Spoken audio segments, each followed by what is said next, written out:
Arranca oficialmente em Niamey, no Níger, a 7 de julho do presente ano, o Acordo de Livre Comércio Continental Africano. Durante a Cimeira da União Africana, o acordo que estabelece um enquadramento para a liberalização de serviços de mercadorias tem como objetivo eliminar as tarifas aduaneiras em 90% dos produtos e avançou, finalmente, para a fase operacional. Após a adesão da Nigéria e do Benin, espera-se que impulsione o potencial económico de África nos próximos anos. Após anos de sucessivas negociações, o presidente da Comissão da União Africana, Moussa Faki, comemorou este ato que considerou histórico. Un rêve, un vieux rêve se réalise.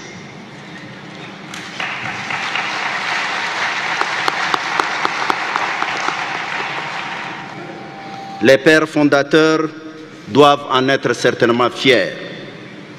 Kwame Nkrumah, Jamal Abdel Nasser, Haïlé Selassie, Hamani Diori et les autres doivent dire et se dire enfin.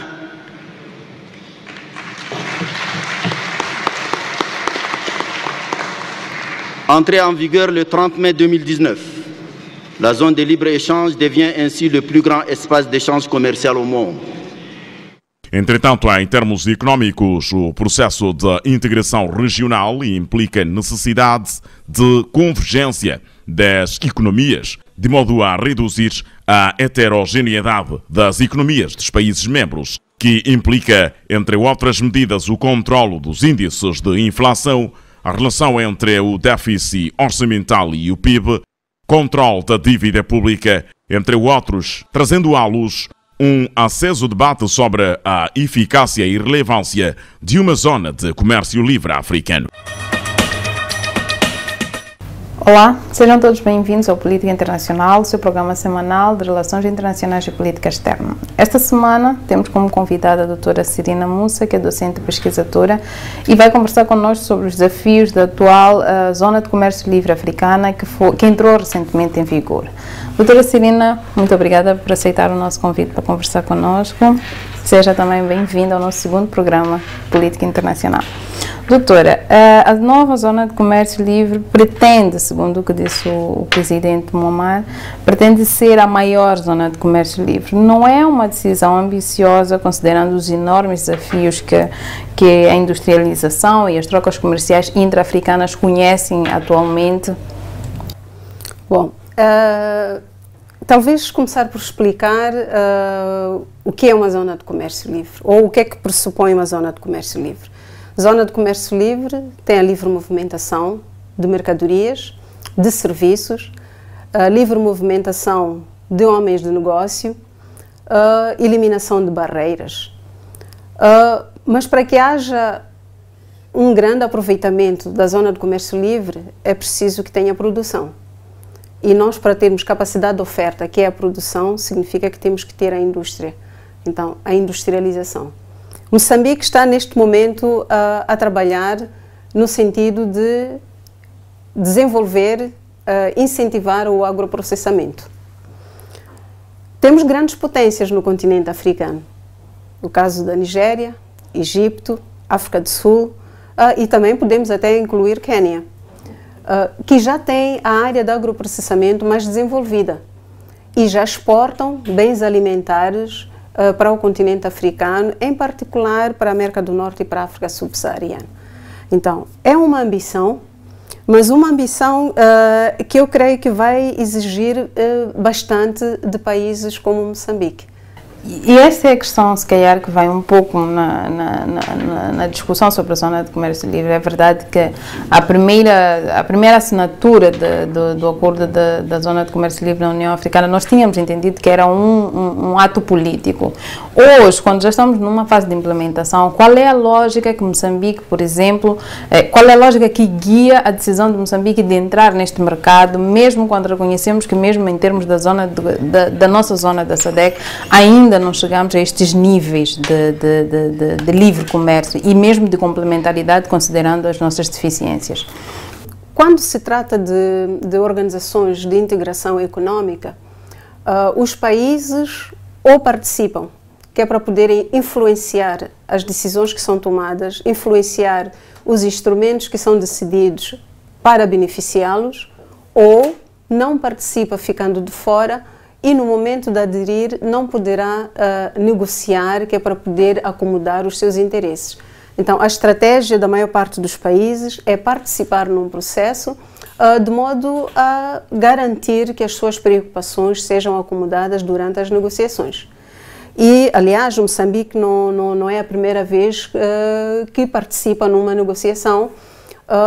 E o caso da Comesa, Moçambique participou para a criação da Comesa, mas não ratificou para participar ou para ser membro da Comesa, porque a posterior fez uma análise custo-benefício, verificou quem eram os seus parceiros comerciais e decidiu que não deveria ratificar e ser parte integrante da Comesa. Doutora Cirina, considerando toda a experiência que tem no comércio intra-africano, no nosso comércio no geral e no comércio também com o regional, o que é que no geral dificulta a aplicação ou a implementação de acordos gigantescos como este? Acordos, no geral acordos de livre comércio, mas um acordo desta magnitude. O que é um calcanhar de Aquiles, não só para Moçambique, na sua resposta, não só para Moçambique como país, mas também como região, a própria SADC?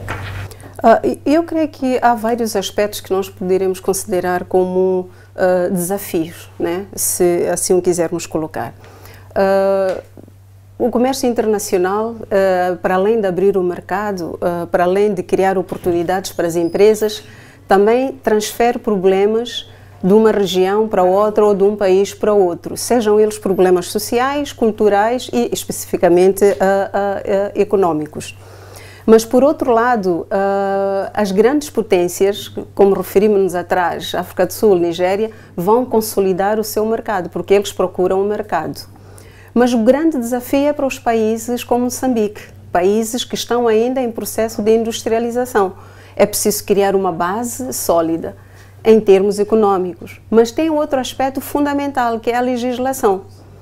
Então, quando se embarca para uma região enorme como esta, com países como Egito e outros que já têm experiência, por exemplo, de disputas, significa que Moçambique tem que ter um quadro legal preparado. Anti-dumping, porque vai acontecer práticas de dumping, temos que ter questões de propriedade intelectual, temos que ter especialização para a resolução de disputas, porque vão surgir muitos problemas em relação à discordância ou disputa entre empresários. E as alfândegas, porque para que beneficie de tarifa zero, há regras, que é a regra de origem.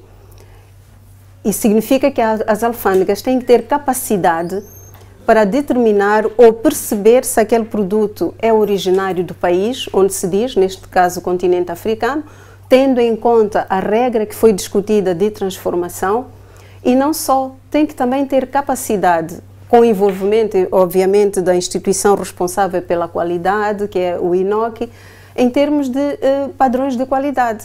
É preciso aferir se não são produtos falsificados, é preciso aferir se aquele produto tem qualidade ou não, porque entra em causa a saúde pública, a segurança do país.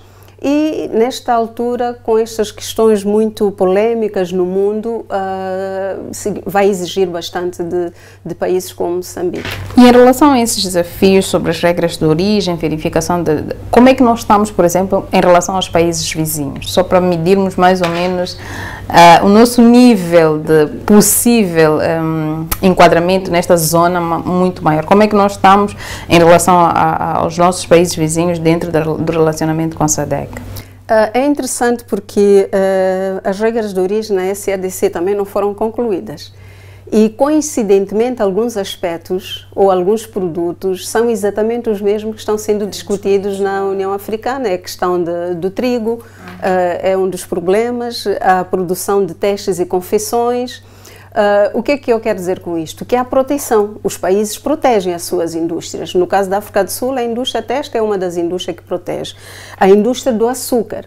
Temos a África do Sul a querer proteger o açúcar, mas depois temos a Namíbia que quer entrar na cadeia do açúcar e entram aqui questões relacionadas com os conceitos com as definições, o que é indústria açucareira, o que é isto, se inclui empacotamento, etc. Então, isto só para dizer que mesmo na SADC nós ainda temos problemas, em Moçambique em particular. Já houve casos em que se detectou produtos com certificado de origem vindo da África do Sul e o produto não era originário da África do Sul. Por um erro, provavelmente das pessoas que embalaram e manuseiam o material, vinha lá a etiqueta da origem, que era um país asiático, mas entrou com certificado. Se calhar para facilitar a entrada em Moçambique. Exatamente, porque as regras de origem têm como objetivo exatamente impedir a entrada de outros produtos. Mas nós não podemos olhar apenas para outros países como o continente asiático. Temos que ver que Moçambique também assinou o Acordo de Parceria Econômica. Então significa que os países da União Europeia poderão também processar os seus produtos para Moçambique. E um aspecto também muito desafiante vai ser a mobilidade e o movimento dos investimentos. Porque a partir do momento em que temos uma zona mais ampla, o investidor tem uma variedade de opções e vai, de certeza absoluta, optar pelo local, pela região ou pelo país onde tem melhores condições. Não porque sejam apenas melhores condições para o país, mas melhores condições para ele, porque ele vai negociar. E pode chegar num país e dizer, olha, eu ali não vou pagar taxa de importação, não vou pagar o imposto, etc. E os países vão entrar, digamos, nesta tentativa de conquistar novos investimentos. Então vai ser uma luta muito grande. Então nós podemos, por exemplo, doutora, podemos dizer que a zona de comércio vai impor desafios aos países no sentido de que eles terão que ser mais permissivos para poder atrair mais investimento para os seus países. Para além deste desafio, como é que nós podemos olhar para esta zona? Como sendo a oportunidade que Moçambique tem de se industrializar, porque eventualmente está mais exposta a investidores que estejam interessados em novos mercados, ou será uma regressão naquilo que já tínhamos como agenda, por exemplo, de industrialização, considerando os desafios que nós já conhecemos agora? Bom, regressão talvez não seja, porque, bom, olhando para aquilo que é a teoria, o comércio internacional, um dos papéis que tem é exatamente disseminar a tecnologia. Então, significa que se estamos numa zona de comércio livre, então haverá disseminação de tecnologia. Moçambique, a política que Moçambique deve adotar é que estratégia vai tomar em termos de produtos ou setores que pretende especializar-se. A diversificação não pode ser geral, porque não é possível ser eficiente em tudo. Então Moçambique vai ter que selecionar se é a área de serviços, é o turismo, são os transportes, né? Porque nós temos aqui esta costa. Então Moçambique vai ter que tomar uma decisão. Não pode industrializar a tudo. Por exemplo, a área de testes, Moçambique não está em condições de competir com países asiáticos ou com a África do Sul. Então, a diversificação vai ter, digamos, uma outra abordagem e não a atual, que é tentar maximizar todos os produtos agrários que nós produzimos, transformá-los, que é para criar produção, reduzir as importações. Mas Moçambique vai ter que criar políticas para incentivar, para apoiar um determinado número limitado de áreas, seja indústria, seja serviços ou outras, que é para poder explorar e maximizar a integração, a zona do comércio livre. Mas, por outro lado, tem que olhar, digamos, para a componente interna. Temos que olhar para a componente interna porque temos a maior parte da população na agricultura. Qual vai ser o impacto da entrada massiva de produtos, sobretudo dos países francófonos, que eles têm esta área mais avançada, são, no bom sentido, mais dinâmicos? Que impacto isto vai ter no pequeno agricultor? Porque nós ainda continuamos com a agricultura de pequena dimensão. A doutora fez referência ao Bloco Europeu. O Bloco Europeu, a Europa no geral, são o principal parceiro comercial da África. Até agora nós consideramos eles como o principal. E tem também acordos de parceria econômica, não só com a SADC, onde nós nos encontramos, mas com a EAC, com a CDA. Ou seja, como é que nós nos enquadramos neste mar de livre comércio, quando temos também acordos de livre comércio com a Europa? Qual é a estratégia? Eu não me preocuparia muito com a estratégia geral, mas nós como Moçambique, porque com a União Europeia também temos estes acordos de parceria econômica dentro dos esforços da SADC. Onde e como nos enquadramos? Principalmente se consideramos que temos uma indústria, um setor agrícola ainda rudimentar, muito familiar. Depois temos desafios também de produção, de industrialização. Como é que nós juntamos essas sinergias para chegar ao objetivo e efetivamente sermos eficientes dentro da zona de comércio livre? O acordo que nós temos com a União Europeia é um acordo, creio que não, em termos concretos, não prejudica Moçambique, olhando para aquilo que é os nossos produtos de comércio. Moçambique importa da União Europeia equipamento e alguns produtos semi-processados da agricultura. Em contrapartida, Moçambique exporta, até então, produtos também agrários, eu não diria transformados, mas que sofreram uma pequena beneficiação, o caso do açúcar e algodão e outros. E a balança comercial, que é o caso inédito entre Moçambique e a União Europeia, é a favor do Moçambique, né? Mas por causa de um grande produto que é o alumínio. Alumínio. É o alumínio neste momento.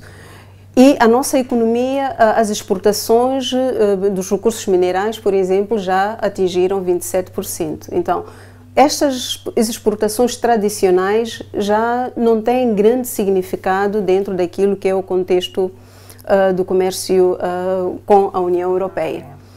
Mas no caso do continente africano é diferente. É que o continente africano, nós temos países como Quênia, que já tem o agroprocessamento mais desenvolvido que Moçambique. E culturalmente os produtos são similares, o que significa que há maior facilidade destes produtos entrarem para o país. E provavelmente, se tivermos pequenas empresas, médias empresas, que não sejam eficientes e que não sejam apoiados, que é para poderem desenvolver, produzirem à escala, que é para poderem serem competitivos, elas podem ter problemas. É por essa razão que é importante o país trabalhar na legislação, que é para poder apoiar e proteger essas empresas, que é o que a Nigéria está a fazer. A Nigéria criou uma comissão que é para verificar qual é a legislação necessária ser implementada no país para poder salvaguardar, digamos, a economia nigeriana e os empresários. É claro que alguns serão prejudicados e outros não. E eu penso que Moçambique vai ter também que ter o mesmo tipo de reflexão, que é para poder proteger, porque há espaços abertos para poder proteger a indústria nascente, para questões de segurança alimentar, etc. Então, temos aqui, digamos, um campo que é para podermos aproveitar ou fazer o uso desse campo de modo a trazermos e garantir que a economia moçambicana não seja ofuscada. Bom, vamos a um pequeno intervalo e voltamos em breve.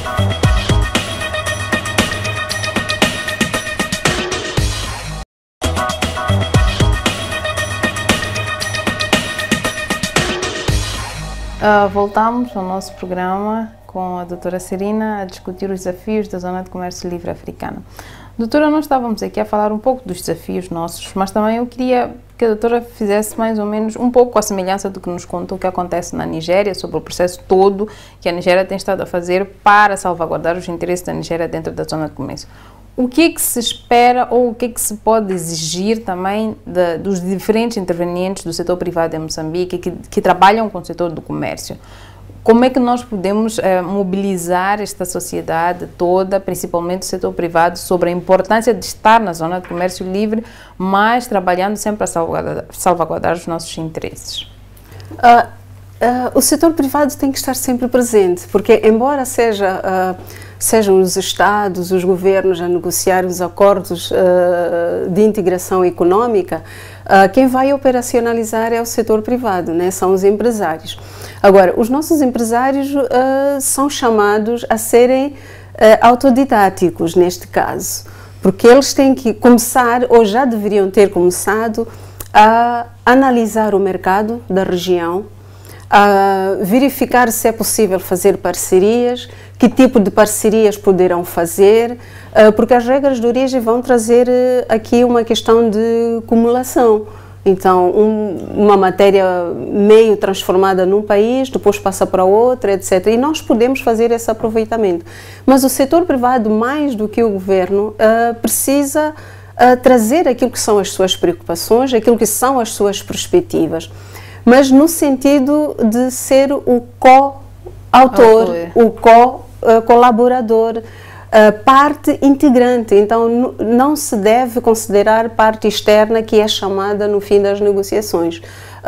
No meu entendimento é que o setor privado desde o início já deveria estar envolvido, não ficando à espera que o governo o convide, já deveria criar condições de fazer estudos, criar condições de fazer análises, inteligência do mercado, pesquisar possíveis e já fazer contactos com possíveis parceiros de investimentos. E eventualmente influenciar o próprio governo. Exatamente. Sobre que áreas é que quer proteger. Exatamente. E mais, talvez mais do que isso, é que nós temos que começar, o nosso empresário, a pensar na internacionalização. Internacionalização na sua forma mais simples, não em termos de abrir uma grande empresa num outro país, mas ter provavelmente um contacto que é para poder facilitar que o seu produto entre lá e, quiçá, amanhã pode depois criar uma representação, que é o escritório, como acontece na Holanda, em que é um edifício, são flats e tem lá as empresas registradas, mas não está lá a empresa a funcionar em pleno. Então, nós temos que tentar trabalhar com o setor privado no sentido de pensar no mercado externo.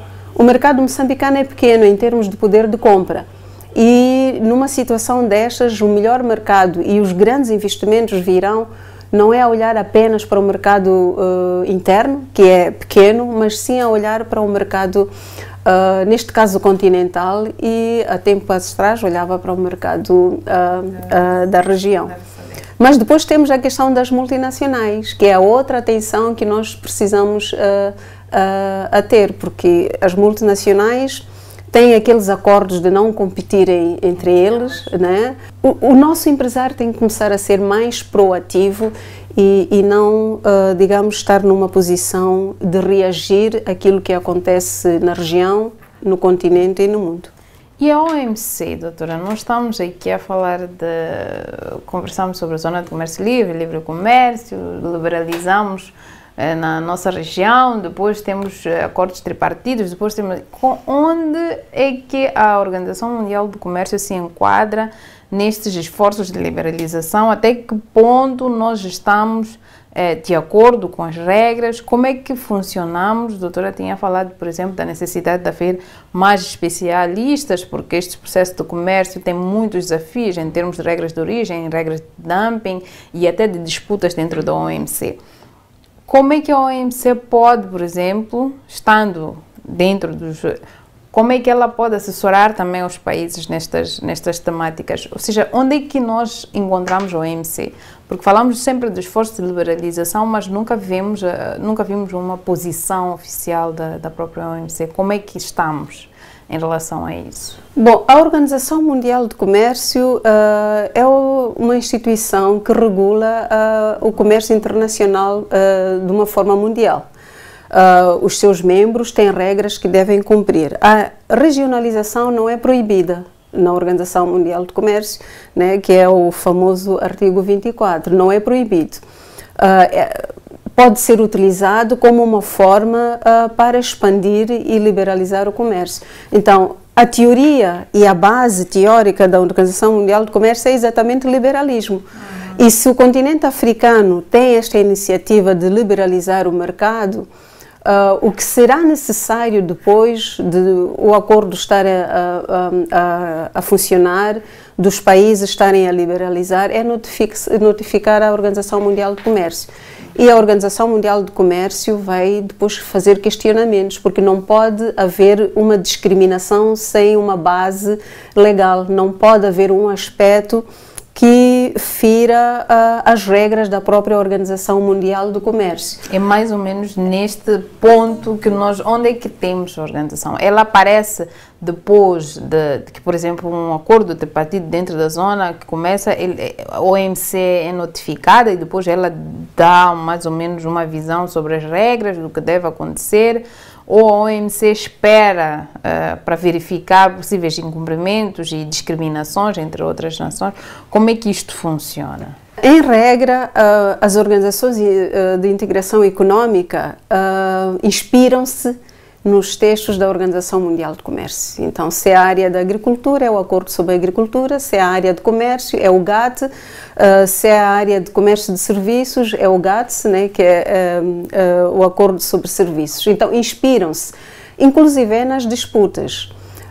De modo que é muito raro uma organização de integração comercial ir contra as regras da Organização Mundial do Comércio. Agora, o que não pode acontecer é, por exemplo, não havendo nenhum acordo, Moçambique discriminar dois atores internacionais nas mesmas circunstâncias, mas dar preferências a um e não dar preferências ao outro. Aí sim vai criar problemas. E como é que funciona na Organização Mundial do Comércio? Depois de ter o acordo, né, como aconteceu na SADC, depois de ter o acordo entrar em vigor, notifica-se, né, a Organização Mundial do Comércio. E a Organização Mundial do Comércio vai distribuir para todos os membros da Organização Mundial, que vão verificar. E eles têm juristas, têm advogados. Então, até quanto este processo de regionalização não lhes prejudique. Exato. Exato. Então, se porventura detectarem que eles têm um interesse num determinado produto, mas que não conseguirão entrar no mercado, então eles vão levantando estas questões, que é para ver como é que são acomodadas. Então, não é um processo muito simples. Aliás, o primeiro grande dilema vai ser mesmo entre os países africanos. Sim. Porque as ofertas, que produtos vai liberalizar, é individual. É país a país. Sendo país a país, significa que Moçambique vai ter que negociar com cada país que tiver interesse. Então, pode receber uma lista de interesse do Egito, do Sudão, etc. E vai ter que negociar país por país. E não pode liberalizar para um, mas preterindo o outro. Bloquear para o outro. Significa que é um esforço também de bilaterização muito maior do que seria de multilateral, porque o multilateral é só o processo de entrada em vigor da Zona de Comércio Livre, mas a implementação exige mais esforços bilaterais dos países, uns em relação aos outros. Doutora, em relação, por exemplo, temos uma zona que se espera seja maior da África. Isto não significa, eventualmente, aumentar a demanda, entendendo que o comércio nem sempre é o fair, é o mais justo. Não significa que teremos mais demandas ou disputas dentro da OMC? Provavelmente não teremos dentro da OMC, mas teremos dentro da União Africana. Não são notificadas a OMC as nossas disputas? Não necessariamente. A não ser que uma das partes prefira apresentar, não é, o pedido de criação de painel, se for o caso, à Organização Mundial do Comércio. E nós temos condições de trabalhar nestas disputas a nível da África ou a nível da União Africana, a nível das nossas organizações? Alguns países têm condições, né? Dava o exemplo do Egito, Etiópia, e há países que, embora não estejam envolvidos em processos, já aparecem como terceira parte interessada e vão assistindo às disputas na Organização Mundial do Comércio, incluindo até o Malau, faz isso especificamente na área do açúcar e de tabaco. Okay. Então, significa também que a outra parte da sociedade, que são os advogados, são os juristas, então temos que ter mais juristas, mais advogados a especializar-se em matérias do comércio internacional, porque até hoje não posso dizer que não existam, mas provavelmente sejam poucos, também devido às próprias circunstâncias, ainda não temos muitos assuntos nessa área. Mas com este alargamento do mercado, de certeza absoluta que nós teremos várias disputas. E as infraestruturas, doutora, que são talvez o principal calcanhar daqueles, não só de Moçambique, mas de vários países africanos. como é que nós trabalharemos com as infraestruturas para garantirmos que efetivamente temos uma zona livre de comércio? Eu digo infraestruturas, todas as infraestruturas que concorrem para um livre comércio justo, sem grandes constrangimentos. Como é que nós trabalharemos com as infraestruturas a partir de agora? Quais são os desafios que nos impõem? Eu creio que os desafios são os mesmos que nos foram impostos quando a SADC. Recorda-se que a SADC teve, digamos, um início diferente. Era setorial e deu-se atenção a alguns setores, incluindo as infraestruturas.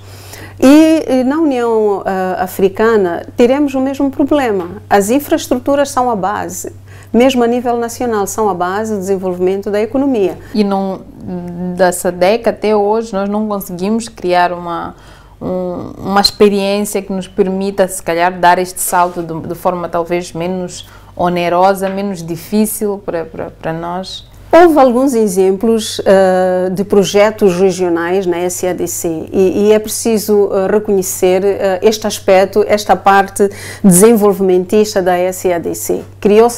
Criaram-se algumas infraestruturas como projeto da região.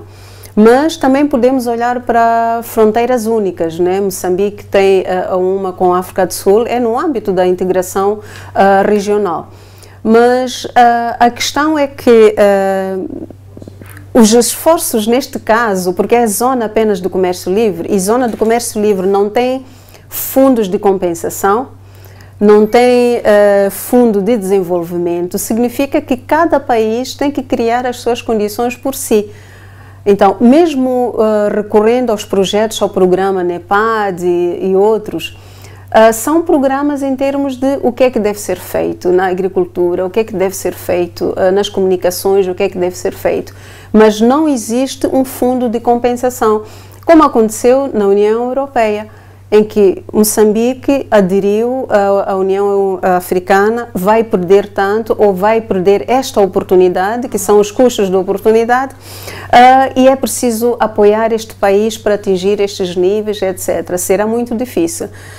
No VT que esteve a passar, fez-se referência aos indicadores macroeconómicos. Na SADC foram indicados indicadores macroeconómicos, começando por um dígito, e agora deveria ser 5%, por exemplo, na inflação.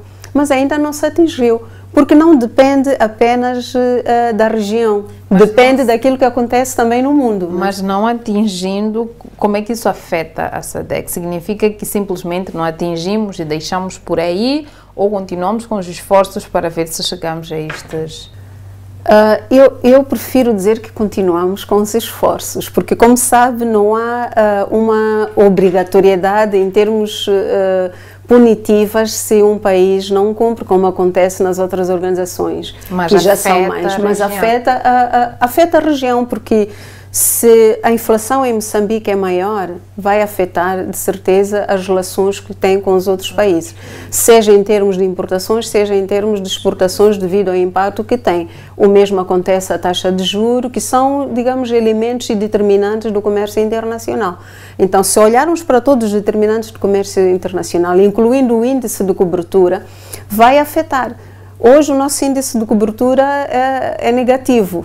Então, com esta abertura, provavelmente será ainda mais negativo. Então, há aqui trabalho, há aqui análises que devem ser feitas por pesquisadores, o Banco Central, incluindo o setor privado. Deve ser feito muito trabalho de pesquisa, muito trabalho de análise, que é para poder saber qual é a posição, qual é o passo que deve ser dado.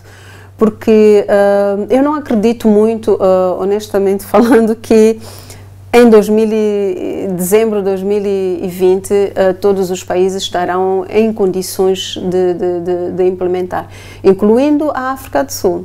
A África do Sul está agora com problemas, incluindo no setor açucareiro, né? Sem falar, sim, que é a tal questão que eu dizia no início, que o comércio internacional transfere problemas de um país para o outro, né? Então, este é um exemplo de transferência de um problema interno, doméstico na África do Sul, que está agora a passar para Moçambique. Um pouco já no final, é sobre as prioridades dos blocos regionais. A CDAO tem suas prioridades, a SADC tem a sua, a EACA também tem a sua. E como é que nós vamos andar com estas prioridades?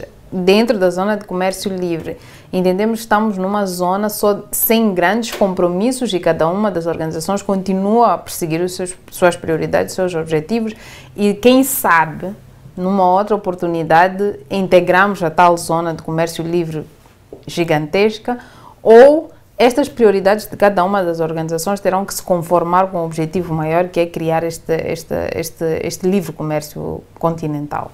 Sabe que quando começou o processo tripartido, um dos grandes problemas levantados foi exatamente esta base comum. E na altura foi levantada a questão da oferta, então que nos leva à industrialização. Então os países diziam, bom, nós temos que dar prioridade à industrialização. A SADC já dizia o mesmo e tem inclusive uma estratégia regional para a industrialização. Então imagina como é que será a nível continental. Então será muito difícil encontrar um ponto de equilíbrio entre os interesses do Egito, que exporta maioritariamente para a União Europeia, para o norte da África, e para a África subsaariana, como dizia, exporta alimentos, a indústria alimentar. Quênia, idem. A própria África do Sul, embora a África do Sul seja o maior parceiro com Moçambique. Então, Moçambique, eu penso que nós temos que olhar para a nossa estrutura econômica, olharmos para a nossa estrutura de exportações, definirmos quais serão os nossos melhores, ou não diria melhores, mas os potenciais parceiros, que é para podermos depois tentar encontrar formas. Há vários fundos de apoio ao desenvolvimento, falou da Organização Mundial do Comércio. No âmbito da Organização Mundial do Comércio existe aquele, eu não vou dizer fundo, mas o programa Aid for Trade, que é apoio ao comércio, e tentar encontrar aqui triangulações, em que há um projeto de uma estrada ou de uma infraestrutura, ao invés de ser de um país, ser de mais do que 2 países, que é para poder maximizar e provavelmente integrar melhor. Então há grandes desafios que eu penso que ainda levaremos muito tempo para poder saná-los.